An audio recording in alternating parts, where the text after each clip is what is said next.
जय हिंद दोस्तों। 20 अगस्त के न्यूज़पेपर में आज क्षेत्रीय परिषद विशेष रूप से खबरों में रहा और इस न्यूज में स्पष्टतः यह बताया गया है कि केंद्रीय गृह मंत्री अमित शाह दक्षिणी क्षेत्रीय परिषद की अध्यक्षता करेंगे और आज की इस मीटिंग में दक्षिण भारत के राज्यों के मुख्यमंत्री सदस्य के रूप में शामिल होंगे। तो इस न्यूज़पेपर के आधार पे हमें आने वाले एग्जाम्स के लिए क्षेत्रीय परिषद को समझना बेहद जरूरी हो जाता है कि संविधान में क्या ऐसी कोई प्रावधान है। अगर संवैधानिक प्रावधान की मैं बात करूं तो हमारे संविधान में ऐसा कोई भी प्रावधान नहीं है, यानी यह एक संवैधानिक निकाय नहीं है बल्कि यह एक वैधानिक निकाय है। यानी इसकी स्थापना राज्य प्रवर्तन अधिनियम 1956 के तहत की गई। इस अधिनियम में 5 क्षेत्रीय परिषदों की बात की गई है। क्षेत्रीय परिषदों की संकल्पना, इसकी ऐतिहासिक पृष्ठभूमि की बात करें तो क्षेत्रीय परिषद की संकल्पना सबसे पहले पंडित जवाहरलाल नेहरू ने 1956 में दी गई और इसके मुख्य उद्देश्य की बात करें तो इसका मुख्य उद्देश्य भाषाई एवं क्षेत्रीय तनाव को दूर कर राज्यों के बीच सहयोग विकसित करना है। यानी यह एक सहकारी संघवाद का एक सबसे बेहतरीन एग्जाम्पल है जहां पे राज्य और केंद्र आपसी सहयोग के साथ देश के विकास में अपना योगदान देंगे और आपसी विवाद का निपटारा इसी क्षेत्रीय परिषद के माध्यम से किया जाएगा। जबकि इसके कार्य क्षेत्र की बात करें तो राज्यों के बीच तथा केंद्र राज्य के बीच अंतर राज्यीय समन्वय स्थापित करना, यह भी इसका मुख्य कार्य क्षेत्र। तो 5 क्षेत्रीय परिषदों की अगर हम बात करें तो उत्तरी क्षेत्रीय परिषद जिसमें जम्मू कश्मीर, पंजाब, हरियाणा, चंडीगढ़, हिमाचल प्रदेश और राजस्थान, दिल्ली जैसे राज्य और केंद्र शासित प्रदेश शामिल हैं। जबकि केंद्रीय क्षेत्रीय परिषद की बात करें तो इसमें उत्तर प्रदेश, उत्तराखंड, मध्य प्रदेश और छत्तीसगढ़ शामिल है। जबकि पूर्वी क्षेत्रीय परिषद में बिहार, झारखंड, पश्चिम बंगाल, ओडिशा राज्य शामिल है। जबकि पश्चिमी क्षेत्रीय परिषद में राजस्थान के नीचे गुजरात, महाराष्ट्र, गोवा, दमन दीव, दादरा नगर हवेली राज्य और केंद्र शासित प्रदेश इसमें शामिल है। जबकि दक्षिणी क्षेत्रीय परिषद में कर्नाटक, केरल, तमिलनाडु, आंध्र प्रदेश और तेलंगाना इसके सदस्य होंगे। क्षेत्रीय परिषदों ने अगर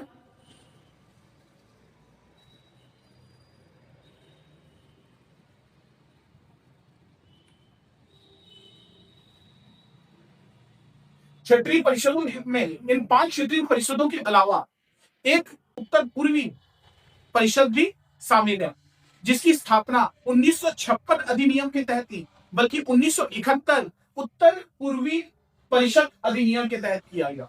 और इस परिषद में कुल 8 राज्य शामिल हैं जिसमें 7 सिस्टर उत्तर पूर्वी राज्य और 7 में सिक्किम भी इसका हिस्सा हो। तो सिक्किम उत्तर पूर्वी परिषद का हिस्सा, ठीक है।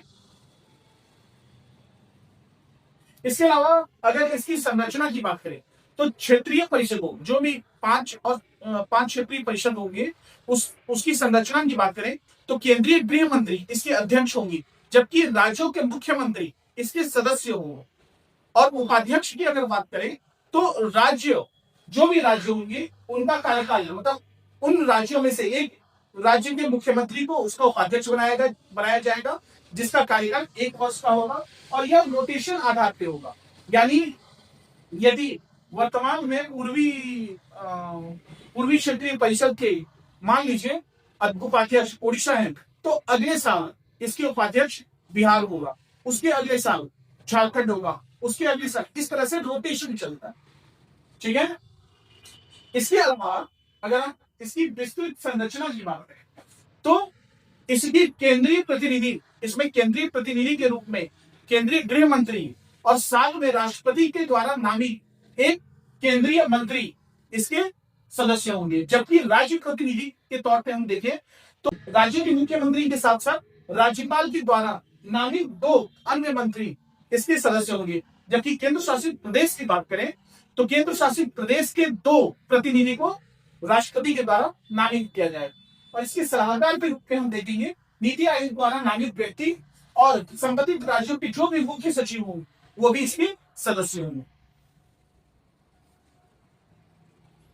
इसकी प्रकृति और कार्यों की बात करें तो यह एक सलाहकारी संस्था होगी, यानी इसके द्वारा लिए गए निर्णय किसी भी राज्य पे बाध्यकारी नहीं होंगे, यानी ये सहकारी संघवाद की अवधारणा पे डिपेंड करता है, यानी सहकारी संघवाद में सभी राज्य मिलकर आपसी मुद्दों को का निपटान करेंगे और यह इसके निर्णय गैर बाध्यकारी होते हैं। जबकि इसमें अगर इससे प्रमुख कार्य की बात करें तो आर्थिक और सामाजिक योजना बनाना, सीमा विवाद पर निपटान करना, भाषाई अल्पसंख्यकों से जुड़े मुद्दे पर चर्चा करना या फिर राज्य पुनर्गठन से संबंधित मामलों पर विचार करना और आपसी सहयोग स्थापित करना, ये इसके प्रमुख कार्य हैं।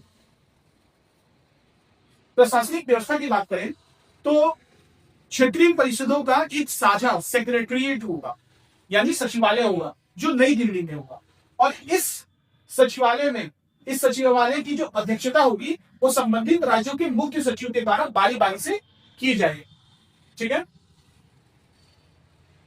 अच्छा, जोनल काउंसिल और इंटर स्टेट काउंसिल की अगर हम बात करें, यानी क्षेत्रीय परिषद और अंतरराज्यीय परिषद को अगर हम कंपेयर करें तो क्षेत्रीय परिषद एक वैधानिक निकाय है, यानी यह कानून के माध्यम से बनाया गया, जबकि अंतरराज्यीय परिषद एक संवैधानिक संस्था है जिसकी स्थापना आर्टिकल 263 के तहत की गई।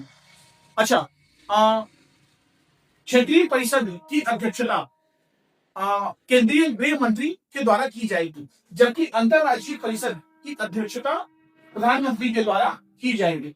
यह 5 परिषदों का समूह है, जबकि यह एक सिंगल काउंसिल है, एकीकृत परिषद है और इसकी अध्यक्षता की बात की मैंने। अगर इसके सदस्य की बात करें तो इसमें अलग अलग जो परिषद है उसके सदस्य संबंधित राज्य के मुख्यमंत्री होंगे, जबकि इस अंतरराज्यीय परिषद में सभी राज्य और केंद्र शासित प्रदेश संयुक्त रूप से भाग लेते हैं और इसके जो सदस्य होते हैं वो सभी राज्यों के मुख्यमंत्री और जो यूनियन टेरिटरीज है उसके प्रतिनिधि इसमें शामिल होंगे। ठीक है, और दोनों ही संस्था सलाहकारी होंगी।